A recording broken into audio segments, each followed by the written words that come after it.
Now, can you use and have the CapCut desktop version on the iPad? Let's explain that. Well, if you're new on this channel, make sure you are subscribed because you don't want to miss tutorials like this one.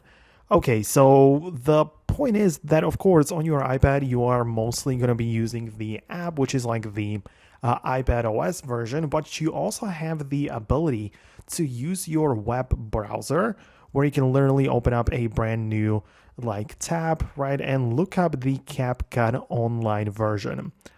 Well, personally, I don't know if it actually makes sense to use it instead of the local version, but you have the ability to use it online, right? So you have it will try to push you to the download the app, but you can log in with your account and start actually using it on the internet platform.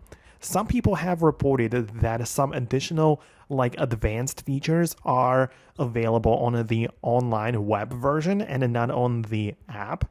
But personally, I haven't really had an issue using the actual application, but I just quickly wanted to make this video because a lot of people kind of forget that the web version is still accessible on the iPad and the app is not the only way to get to CapCut. But installing the very same installer that you have on your computer will simply not be possible on the iPad. So these are all of the options that we have.